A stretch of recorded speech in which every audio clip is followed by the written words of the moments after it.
Hey folks, Dan here. Today is a really exciting day in my office because we're unboxing a new camera. This is the Canon EOS 5D Mark IV. Now for many years I used the 1 series cameras for my work, and then the 5 series came along and I really appreciated the size and weight of that smaller body, and it still had a great feature set.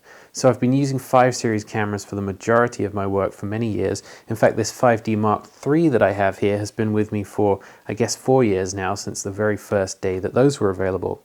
So there's some nice feature upgrades between the Mark III and the Mark IV. We'll look at these two bodies side by side as well, so you can compare them physically, see the small ergonomic changes.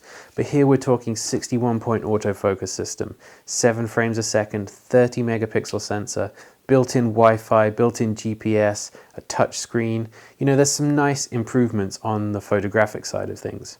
So let's take a look in the box and see what we got. Okay, let me put the 5D Mark III aside for the moment. Once we get the Mark IV out, I'll zoom in and then we can do a bit of a side-by-side comparison.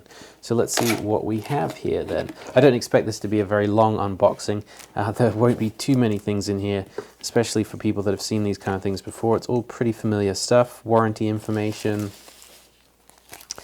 some discs for Digital Photography Professional, which I don't have a disk drive on my computer anymore, so various manuals. These are pretty chunky these days. Now inside we have, so this is the USB cable. It's USB 3 on the 5D Mark IV. I'm going to pop this open actually.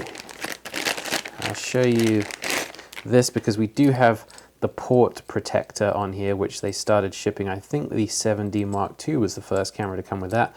So that's kind of nice. It screws on the side there, and then if you're using HDMI cables in the side, then that sort of helps to protect from them being yanked out too much. I know it's easy to damage the HDMI ports, so that's what this thing's all about.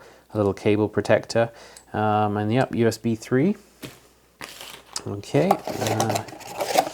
we have the standard, has been the same for many, many years. The battery charger, the LCE6. So I have several of these now. This literally hasn't changed, I think, in the last 4 or 5 cameras I've bought. So that's pretty standard stuff.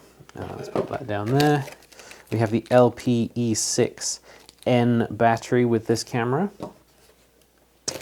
The eyepiece, I guess we're going to be needing that, so we put that aside. Shoulder strap, EOS 5D Mark IV. I don't tend to use these really. They're a little bit bright, and so I go with a smaller, slightly less obvious camera strap. But here is the camera. Let me put this aside. Let's do this properly. So in the bubble wrap, and then in the little soft protective bag that Canon always use. And there we go, the EOS 5D Mark IV. So, you know, initially in the hand, it is about 10% lighter than the Mark III, and I wasn't sure if I was going to be able to tell, but I think I can. I think that does feel a little bit lighter. I think the main weight saving is that they have gone with a plastic bump here on the top instead of, I think maybe it was magnesium before. But yes, it does feel a little bit lighter. You know, it's a very familiar shape to me. It's going to be a very familiar shape to anyone really who's had these 5D cameras before.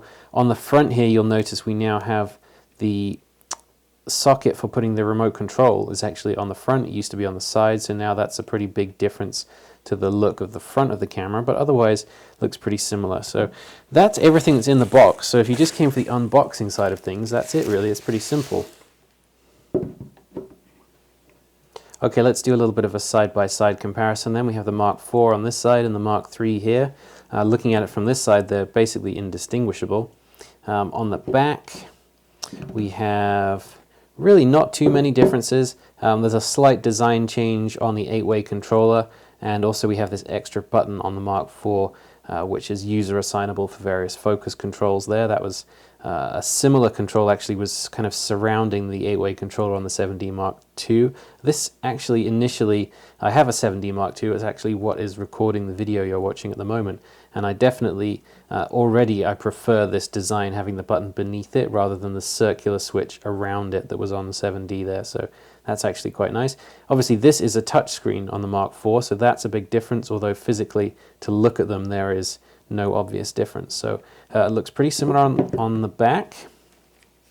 On the side here, the main difference, as I mentioned already, is that we have the remote control socket on the Mark IV is on the front, so that is no longer on the side, and all of the ports are going to be a little bit more spread out. So this time these flaps here open slightly differently. They open down and up for the PC socket and the headphone out and the microphone input. So all those ports are a little bit more spaced out. That might make using them all simultaneously a little bit easier, but not a huge difference there. So yeah, I mean, holding them in my hand, I can definitely feel that slight weight decrease in the Mark IV. So considering how much extra technology they packed inside it, that's actually a really nice feature. I'm happy with that. So looking at the cameras from the top, they're almost identical. You'd be really hard pressed to tell them apart at a glance. The main difference is that actually these three buttons above the LCD screen here, they're labeled differently than the Mark III. So they're actually labeled the opposite way around. So each individual button has the same two functions, but the functions are switched around. So all of the labeling there looks slightly different. But that is really the only, obvious difference when you're looking at the top there. All right, thanks for watching, guys. I know that was a pretty short video, but that's really all there is to it. Really excited to have this, and I'm going to do a ton more videos about this camera, about various features, and of course there'll be reviews and lots of content on the blog as well. So please subscribe to the channel, and we'll have plenty more like this in the future.